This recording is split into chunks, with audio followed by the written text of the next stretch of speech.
Kita manusia ini ada 4 golongan. Golongan yang pertama dikenal sebagai golongan yang cerdik pandai. Dan golongan yang kedua, golongan yang tak pandai. Golongan yang ketiga, dia tak berapa ada masa kerana mencari nafkah. Dan golongan yang keempat ni dia tak mau langsung. Sudahlah tidak pandai, tak cerdik, mengaji pun tak mau, belajar pun tak mau, bawa telinga mai dengar majlis-majlis ilmu pun tak mau. Golongan ni tak terpakai.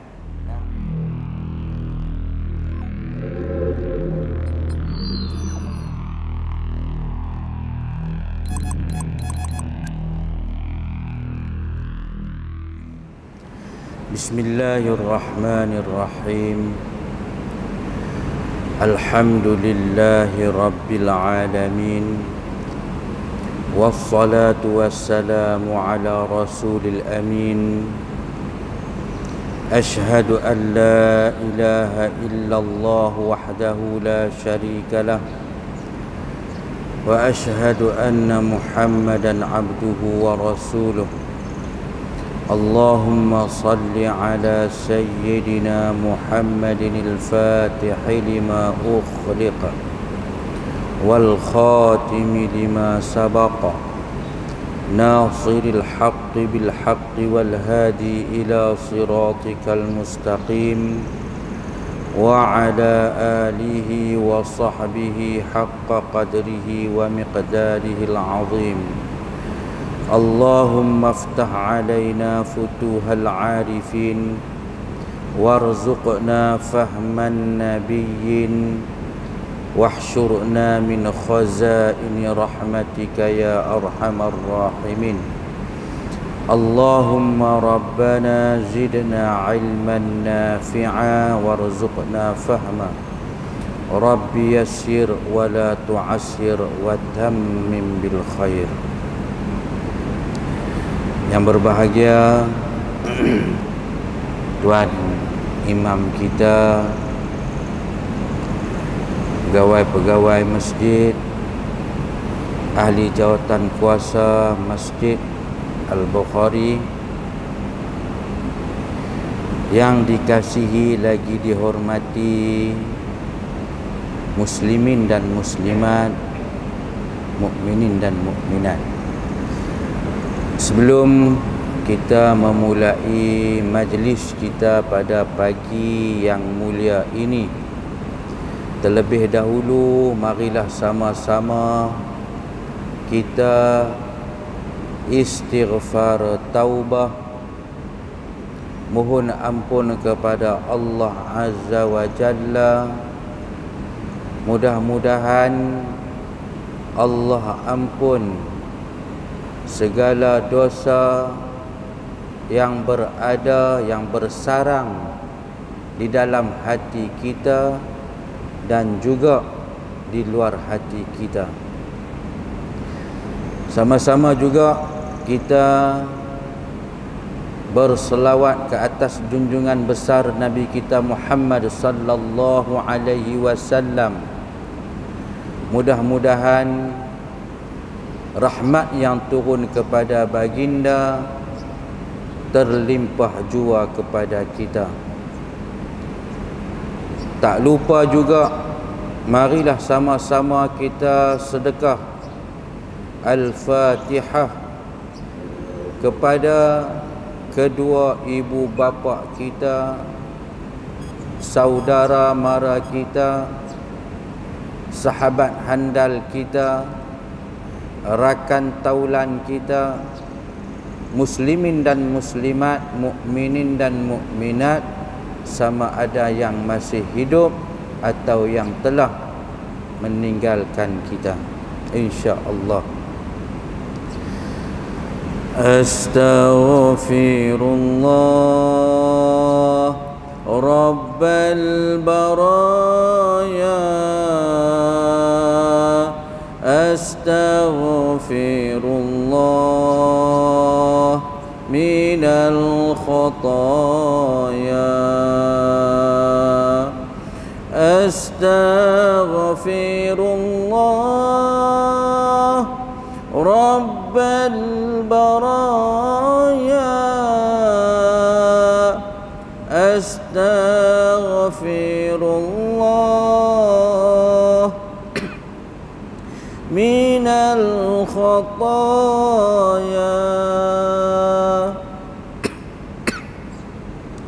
أستغفر الله رب البرايا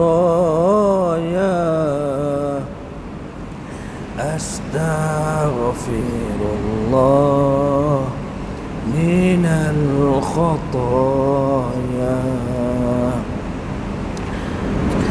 اللهم صل على سيدنا محمد وعلى آله وصحبه وبارك وسلم. اللهم صل على سيدنا محمد وعلى آله وصحبه وبارك وسلم. اللهم صل على سيدنا محمد وعلى آله وصحبه وبارك وسلم. الفاتحة. أعوذ بالله من الشيطان الرجيم. بسم الله الرحمن الرحيم. الحمد لله رب العالمين الرحمن الرحيم مالك يوم الدين. إياك نعبد وإياك نستعين. اهدنا الصراط المستقيم صراط الذين أنعمت عليهم غير المغضوب عليهم ولا الضالين آمين.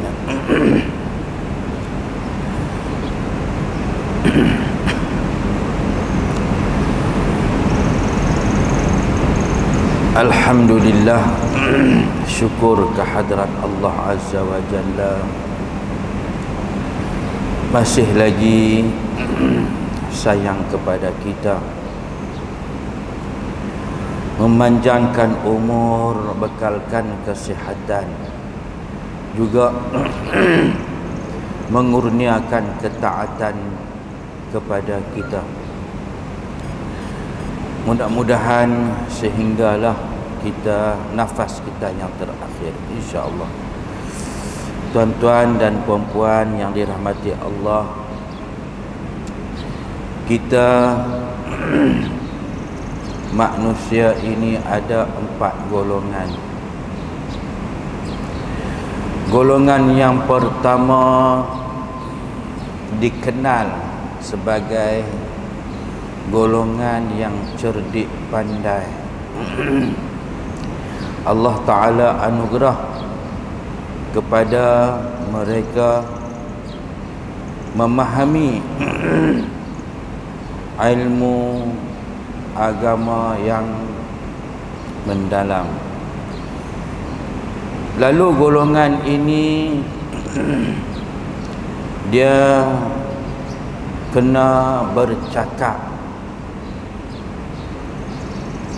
sama ada dia berceramah atau berdakwah atau mengajar atau mengajak. Ini golongan yang pertama. Dia tak boleh duduk sengak seorang-seorang. Dan golongan yang kedua, golongan yang tak pandai. Golongan yang tak pandai, dia kena belajar, dia kena menuntut ilmu. Sama ada dia pergi ke pondok-pondok atau madrasah-madrasah, atau hadirkan diri di dalam majlis ilmu seperti masjid atau surau. Dia kena belajar. Golongan yang ketiga, dia tak berapa ada masa kerana mencari nafkah. Ini golongan yang ketiga. Nak pergi menuntut ilmu di pondok-pondok, di madrasah-madrasah, tak ada masa pasal sibuk mencari nafkah. Itu pun wajib tu, wajib mencari nafkah ni, bukan sunat, wajib. Pasal apa wajib? Macam mana wajib solat, macam tu juga wajib mencari nafkah. Nah, untuk anak isteri di rumah. Melainkan kalau dia ni kaya, mendapat harta waris yang banyak, tak apa. Nah, kalau tak kaya dia kena pergi. Haram hukum dia kalau duduk di atas tikar sejadah 24 jam. Sedangkan nafkah terabai. Itu hukum dia haram kalau ikut dalam hukum fiqh. Melainkan kalau dia kaya, tak apa, duduk 24 jam pun Tuhan tak marah. Nah, tu golongan ni yang mana dia kena cari nafkah ni, dia sekadar mendengar. Nah, bawa telinga dia mai dengar kuliah-kuliah. Tu golongan yang ketiga. Nah, dalam hidup kita ni. Dan golongan yang keempat ni, dia tak mau langsung. Sudahlah tidak pandai, tak cerdik, mengaji pun tak mau, belajar pun tak mau, bawa telinga mai dengar majlis-majlis ilmu pun tak mau. Golongan ni tak terpakai. Nah, Allah Ta'ala marah kita mau langsung. Tu.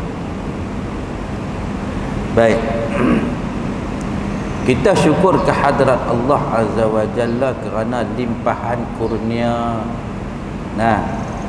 besar untuk kita. Apa dia? Taufik dan hidayah. Ini kurnia yang cukup besar. Taufik dan hidayah. Ada orang dia ada hidayah tapi tiada taufik. Dia mendapat hidayah daripada Allah Azza wa Jalla tapi tiada taufik. Taufik ni makna dia kekuatan. Hidayah ni petunjuk. No? Contoh dia,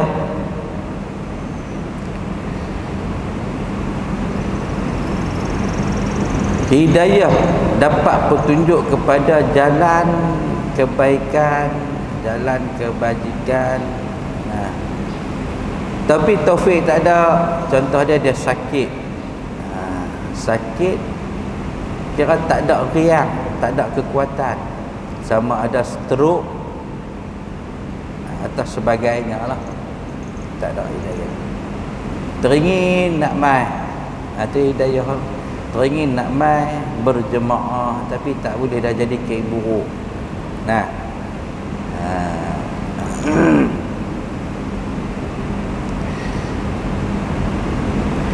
Ada orang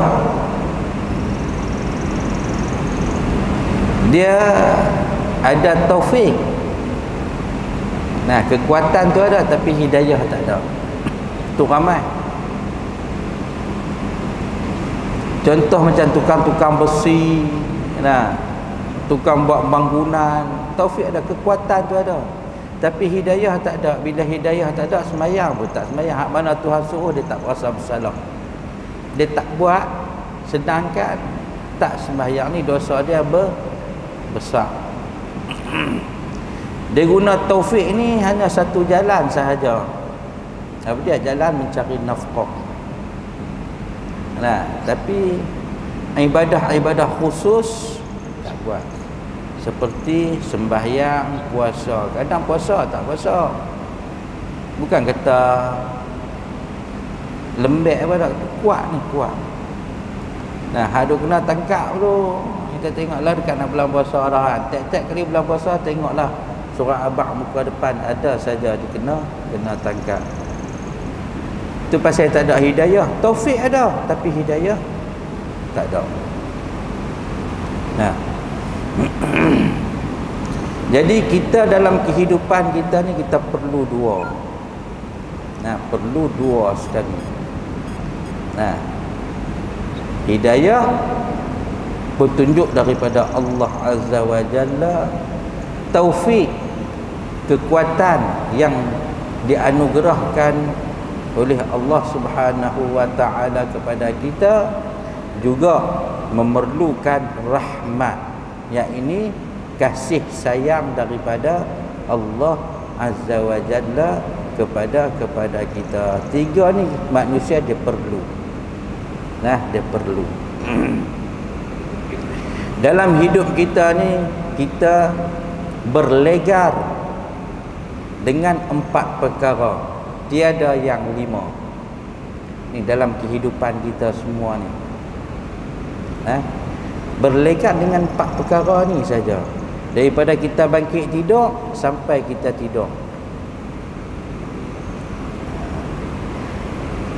Daripada bangun tidur sampai nak tidur balik, sama ada kita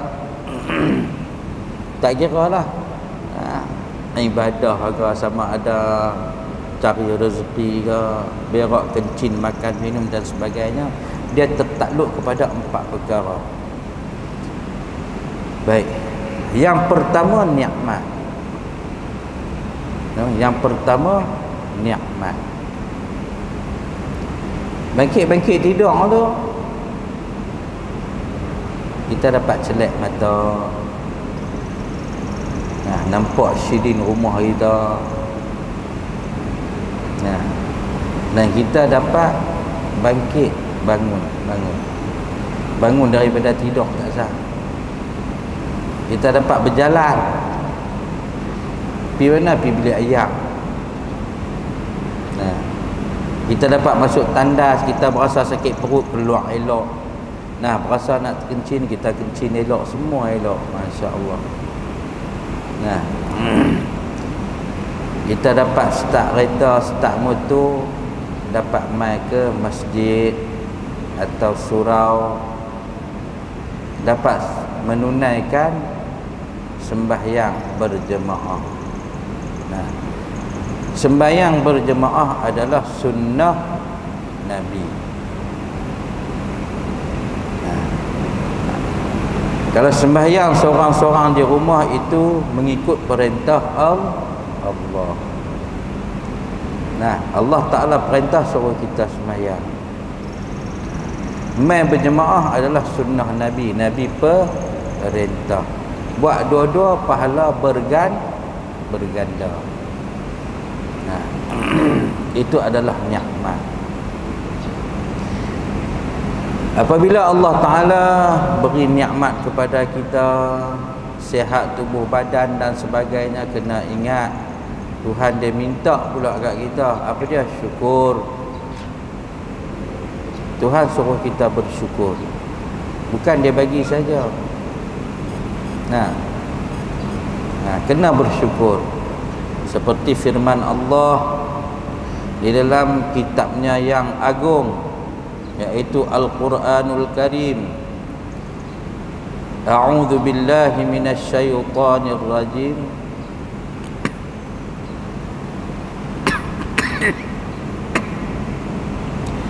La in syakartum la azidannakum. Tuhan kata, bersyukurlah kepada aku, nescaya aku tambah nikmat tersebut. Perintah Allah ni ada secara wajib, ada secara sunat. Begitu juga dengan perintah baginda Rasulullah sallallahu alaihi wasallam. Kita pastikan hidup kita daripada bangkit tidur sampai nak tidur balik ikut sunnah Nabi. Ikut sunnah Nabi. Bersyukur, bangkit celak mata, terus alhamdulillahilladzi ahyana ba'dama amatana wa ilaihin nusyur. Syukur kepada Allah. Nampak bangkit, masuk tandas, baca doa, jangan main rodong masuk. Keluar tandas, baca doa, alhamdulillahilladzi adhhaba 'annil adha wa 'afani. Segala puji bagi Allah adhaba annil adha, yang melegakan kesakitan perutku sama ada berak atau kencing, wa afani, dan menyihatkan tubuh aku. Tu syukur. Pasal apa Tuhan kata syukur? La azidannakum, aku tambah lagi. Kita kena ingat sambungan ayat tu. Tuhan kata apa? Wala in kafartum inna azabi la syadid. Barang siapa yang kufur atau ingkar, aku akan azab dia. Tu setengah orang dia kena pankreas, nak berak tak boleh, nak kencing tak boleh. Nah, dia tak ada apa. Tu istidraj. Kadang-kadang berbentuk nikmat tapi istidraj. Kita tak tengok, aku tak baca doa, tak bersyukur pun boleh berak kencing elok. Masuk 60 dia jadi dah tubuh badan dah laih dah. Nah, saya kawan saya baru ni 2 orang, hak seorang alhamdulillah lega, hak seorang akhirnya pankreas tu dia pecah pi ke jantung paru-paru. Doktor kata panggil anak-anak bincang, okey tak apa, buat baliklah, carilah berubatlah secara alternatif. Sampai tahap macam kalau kita ni, kalau tengok nampak orang kata lorak sangat, kita kata apa ni, ayah hang ni kalau nak makan apa-apa bagilah makan, tak usah duk pantang. Tu. Kadang-kadang Tuhan bagi, Tuhan dia bukan nak bagi lelah tu. Kadang-kadang istirahat Tuhan nak pati kita, nak tengok anak cukup dah kat aku. Tapi di hujung setengah tu Tuhan dia uji awal. Dia bagi kanser ke, kanser usus ke, bengkak, makan sikit sengkak, makan sikit sengkak. Nah, perut kembung macam duk telan simen tu. Dia bagi awal, umur muda tak apa, dia gagah, dia ada riang. Dia riang dia banyak lagi, umur 5-16 tahun. Oleh kerana riang dia kuat, semangat dia kuat, akhirnya Allah Ta'ala beri kesembuhan.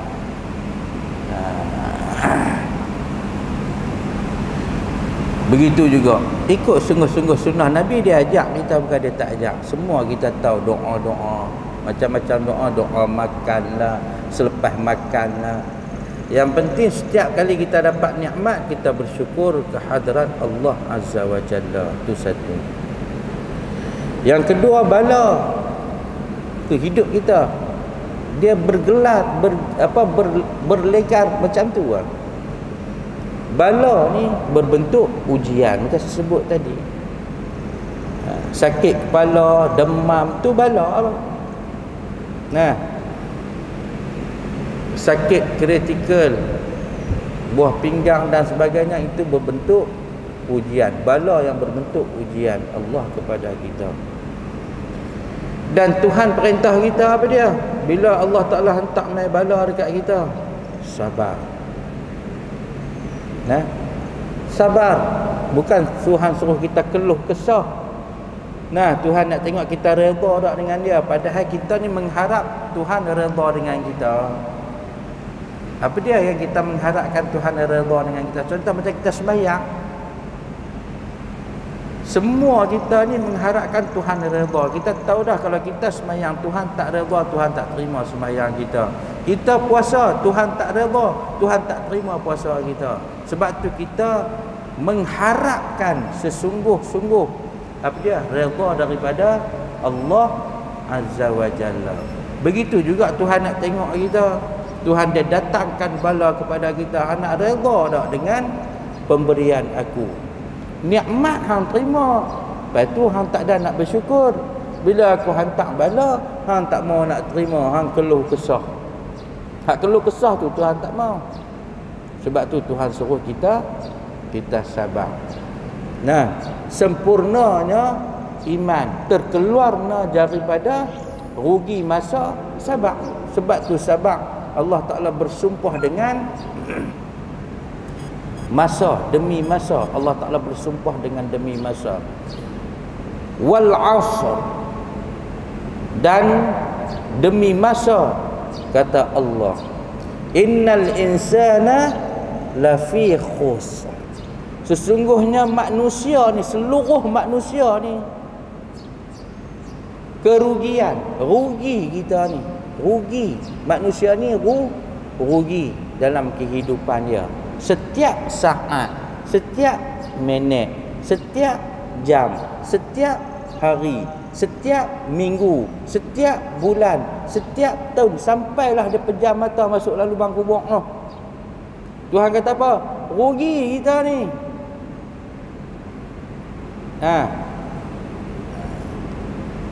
Illal ladzina amanu, kata Allah, melainkan orang yang beriman.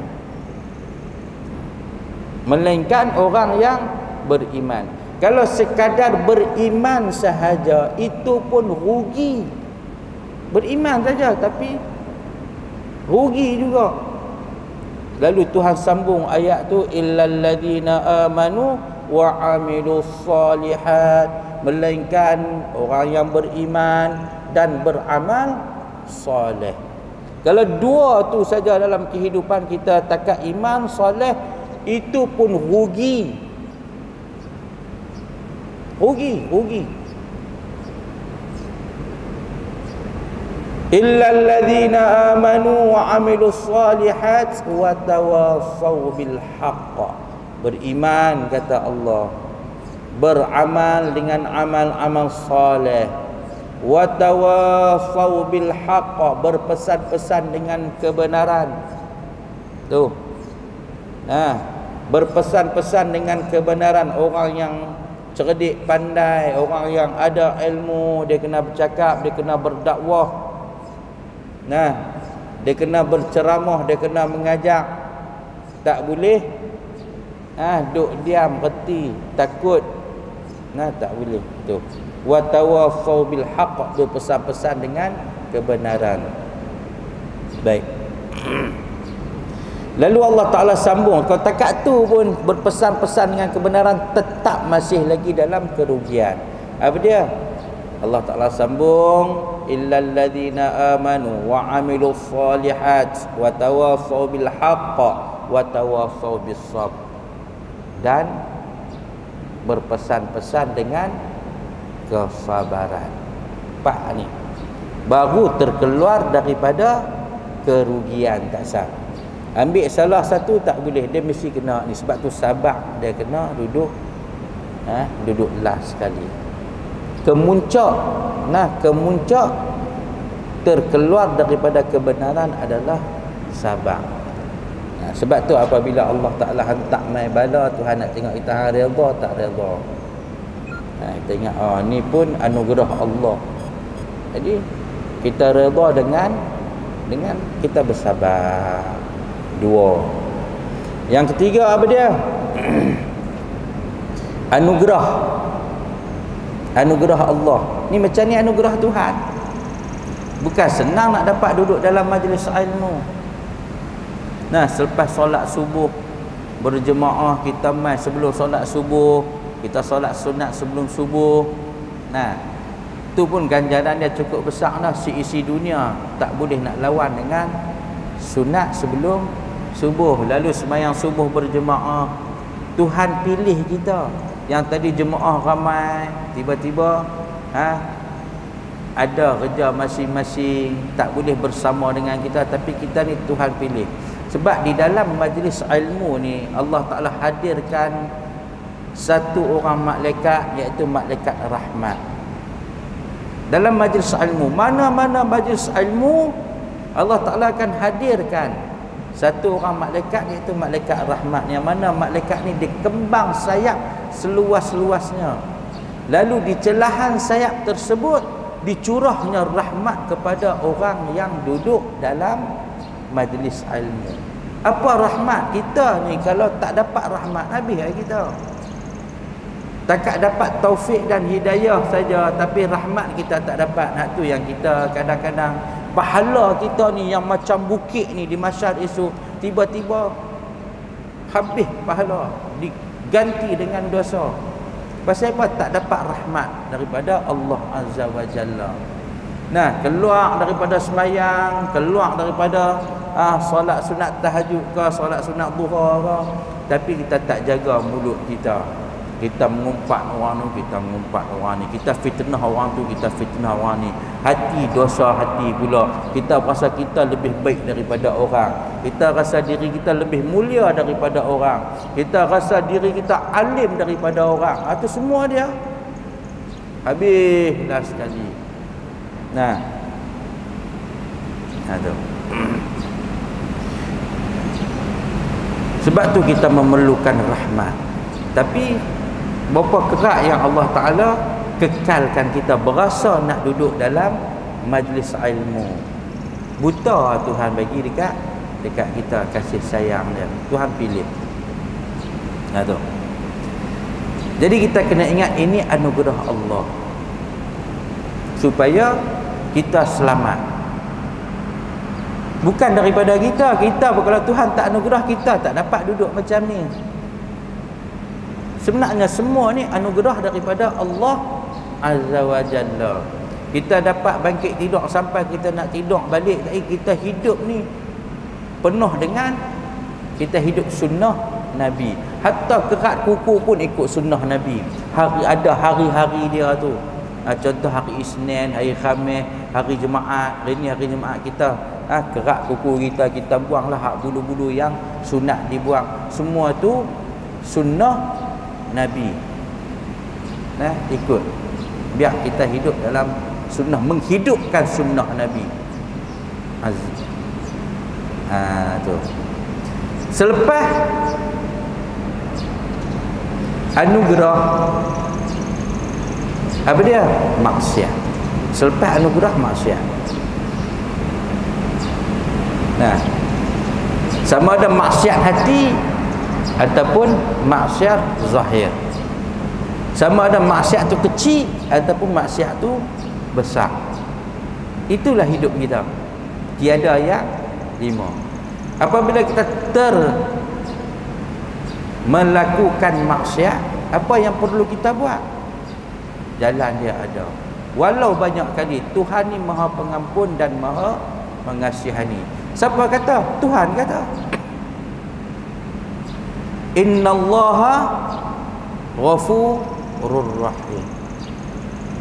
Tuhan suruh kita minta ampun dan Tuhan yang kata innallaha ghafurur rahim. Sesungguhnya aku ni Maha Pengampun dan Maha Mengasihani. Kita jangan samakan Tuhan dengan manusia. Ramai orang suka sama. Alah takat bertaubat, sekali buat balik, 2 kali buat balik, 3 kali buat balik, 4 kali buat balik, 5 kali buat balik. Awak ingat Tuhan nak ampun ke? Hak tu bukan taubat. Dia kata tahu buat sampai belacan. Awak dia ingat Tuhan macam dengan dia ke? Tuhan dah sebut dah dalam suratul Ikhlas pun Tuhan sebut walam yakul lahu kufuwan ahad. Tuhan ni tak serupa dengan apa-apa pun. Tak macam dengan satu benda pun. Tuhan anugerah maksiat kat kita, kita minta ampun dekat dia. Minta ampun balik. Sebab apa?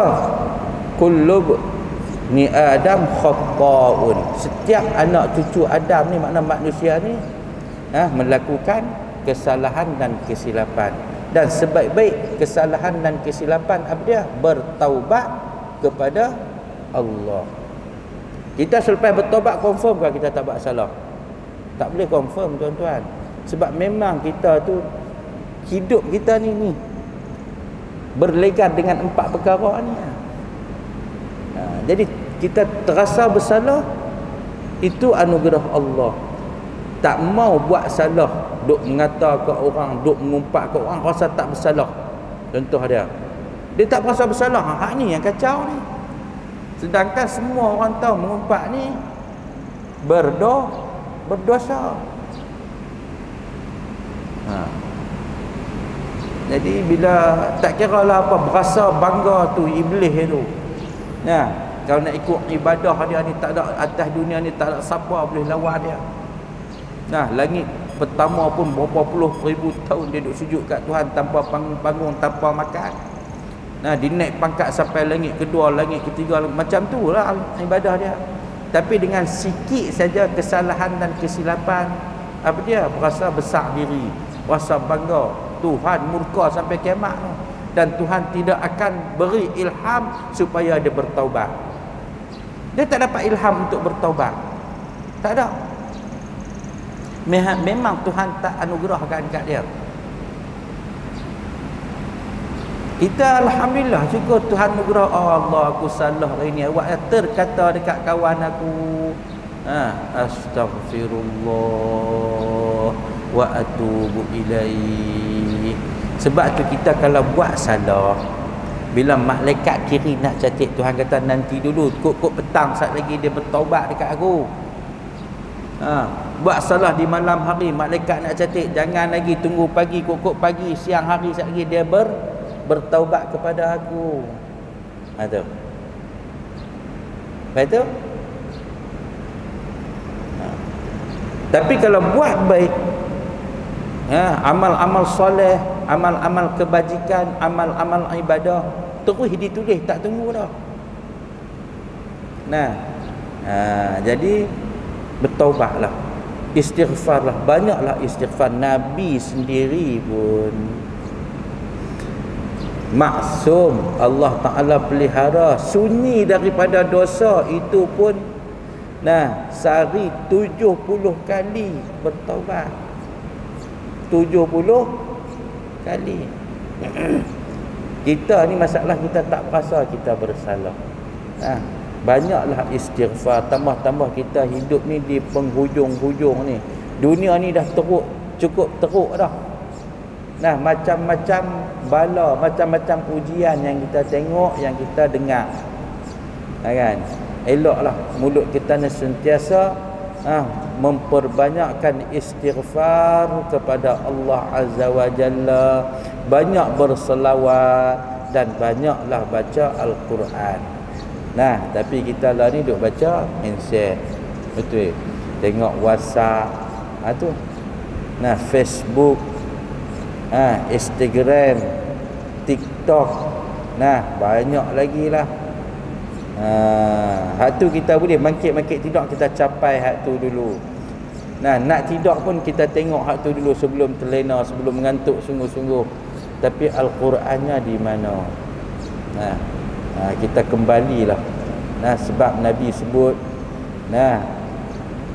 sebelum baginda wafat, dia kata aku tinggal dua benda saja kepada umat aku, Al-Quran wa sunnati. Siapa pegang sungguh-sungguh dengan dua perkara ini, dia tidak akan sesat selama-lamanya. Marilah kita pegang sungguh-sungguh. Ibarat kata genggam bara api sampai terpadam. Pedih tak bara api kalau kita genggam dia? Pedih. Tapi bila kita genggam sungguh-sungguh, dia akan terpadam. Begitu juga Al-Quran dengan sunnah Nabi ni, kita genggam sungguh-sungguh. Inilah penyelamat hidup kita di akhir zaman ini. Wallahu a'lam. Mudah-mudahan sama-samalah kita beramal. Baik, marilah sama-sama kita tutup majlis kita pagi ini dengan tasbih kifarah dan suratul Asr. Subhanakallahumma wa bihamdika asyhadu an la ilaha illa anta astaghfiruka wa atubu ilaih. Bismillahirrahmanirrahim. Wal 'ashr innal insana lafi khusr illa alladhina amanu wa 'amilus solihat wa tawassaw bil haqq wa tawassaw bis sabr. Assalamu alaikum warahmatullahi wabarakatuh.